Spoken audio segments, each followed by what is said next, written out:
Hey everyone, welcome back to my channel. I have started to write new stories and I hope you stay tuned.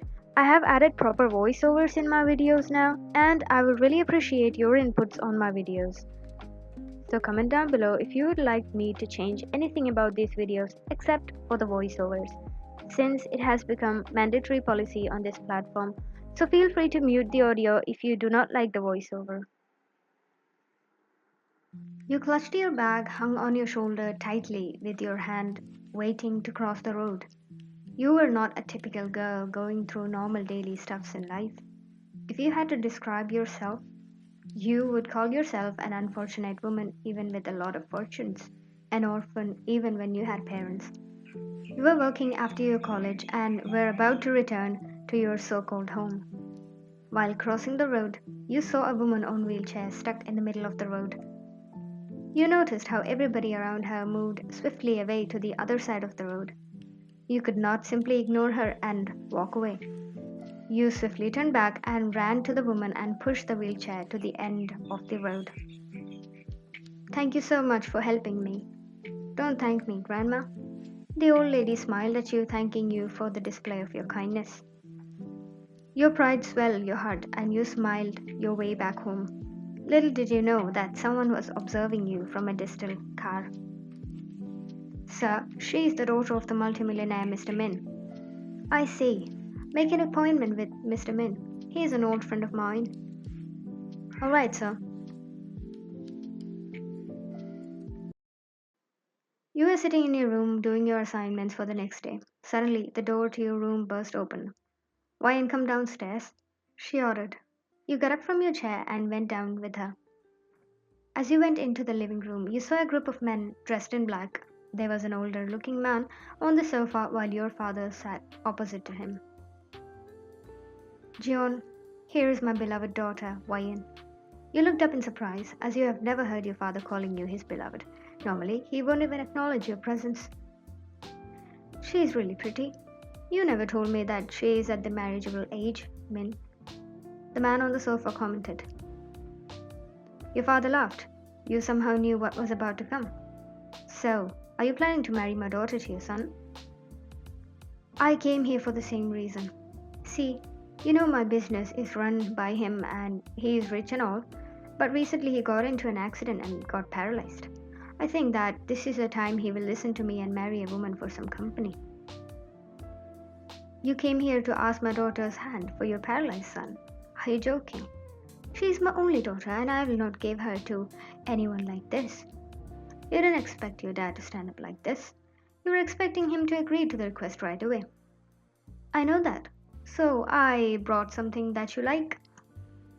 Mr. John motioned to a man on his right. Someone from behind came forward with a suitcase. He opened the suitcase in front of your dad. All the eyes widened except for yours. This is just a token of thanks for making your daughter my daughter-in-law. You should have told me this earlier. I'm agreeing to this marriage. You were not surprised. No matter how much money he made, Mr. Min couldn't just help to get more money even if it meant dealing out your own blood.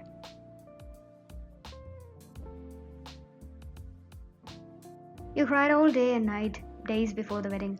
You were sitting on the chair getting your hair and makeup done. You felt numb as you were forced into the marriage. Nobody cared to ask your opinion on this. Your dad entered the room while you were almost done. Be a nice woman and serve your husband well. His father has paid us well. They paid you and not me, so maybe you should serve him, Dad. You replied back as you felt that nothing mattered anymore. Your father harshly grabbed your jaws, tightening his fingers, making you yelp in pain. Be grateful for even being born in my house. The money is just a small amount of compensation for raising a useless creature like you. As the pain was growing, your mother stepped in and pulled away your father's hand. Stop this. You will make a mark on her face and people will notice that. He instantly withdrew his arms off of you.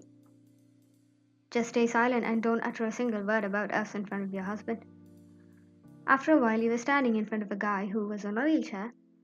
You had no other option but to stay there, looking at the ground while the priest continued the ceremony.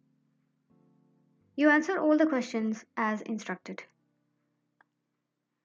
As the priest asked you both to kiss, The veil on your face was removed and you looked up slightly. You could see a very handsome man on the wheelchair whose eyes were now on you. You bent down on your knees in front of him as he leaned forward on his chair. Holding your cheeks with his warm palm, he gently kissed on your forehead. I now announce them husband and wife. There it was, one of the most important days of your life, marriage. You didn't bother to meet your parents, who only considered you as a prop for the business. You went with Jungkook, who was being pushed by one of his bodyguards, into the car.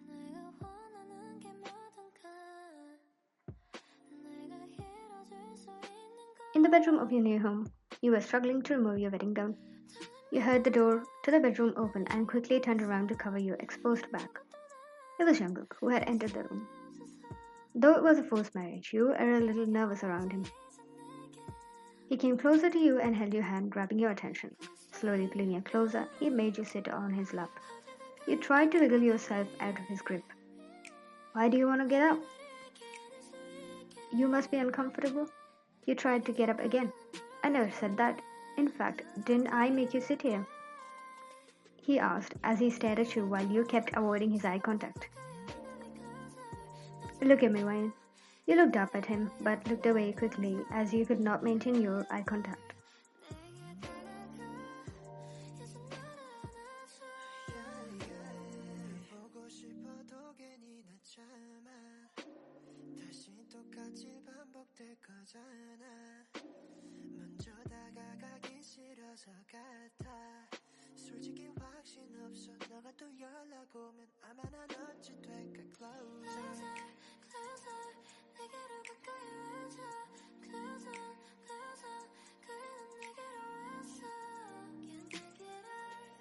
I may come off as a rude and aggressive person to the people around me, but trust me, that is just for the work.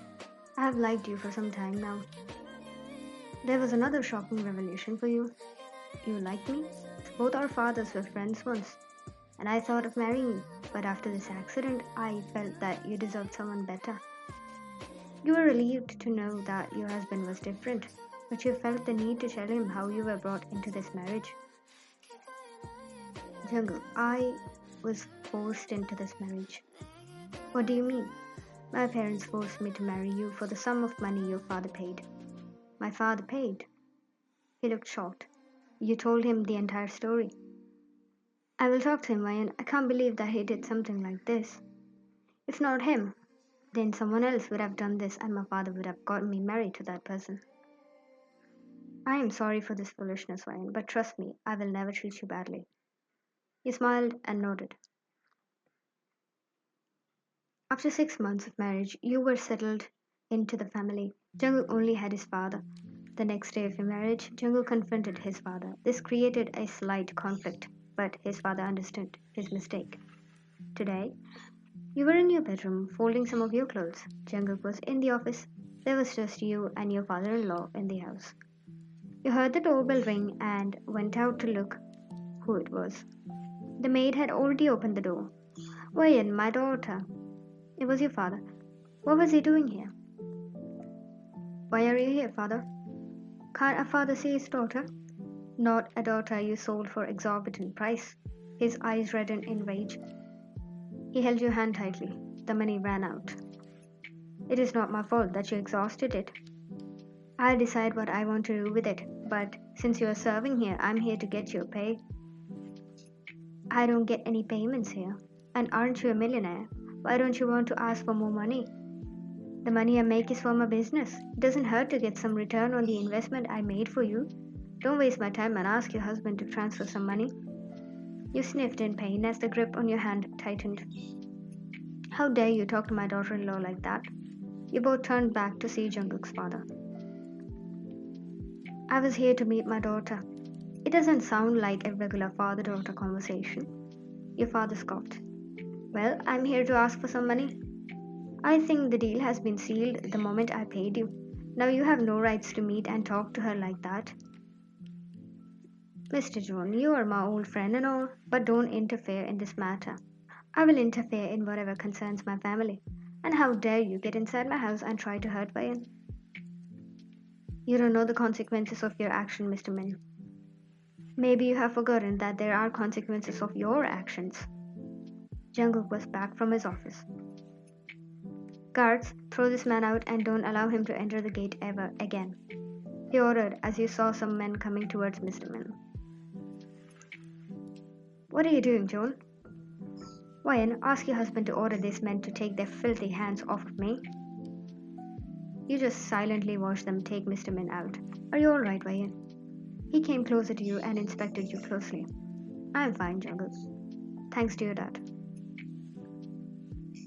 I'm sorry, Wyan, for the things I did to you. I knew your father was a miser and I only looked at my son's happiness. And because of his condition, your father won't allow your marriage. So paying him was the only solution I found. I get your point, but it has already made me feel like both of you and my father saw me as a commodity.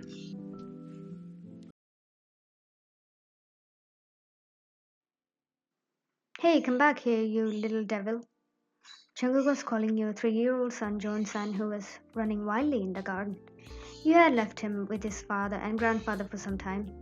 Over the years, your relationship with Jungkook had flourished. You had forgiven Mr. Joon for his mistakes, and so did Jungkook. A year after your marriage with Jungkook, he decided to get a surgery and started physiotherapy. Now he could stand for a few minutes. You looked through the French doors at your little family. Jungkook slowly stood up from the chair without the support, while his dad was busy making paper plane for Johnson. Suddenly you saw Johnson falling on the grassy ground and started to cry. You got worried and ran to the garden, but what you saw made your eyes tear up. Jungkook took a few steps, stumbling slightly in the path. He almost ran to his crying child. Though he could not reach Johnson to pick him up, he had made a huge progress. Johnson was now safe in his grandpa's arm, who brought the baby to his father. Are you okay, little bun? I am, but are you okay, Appa? Yeah. You quickly ran and hugged Jungkook from behind. He laughed happily. I just walked, Ryan. Did you see? I walked. I saw you. You both had tears in your eyes.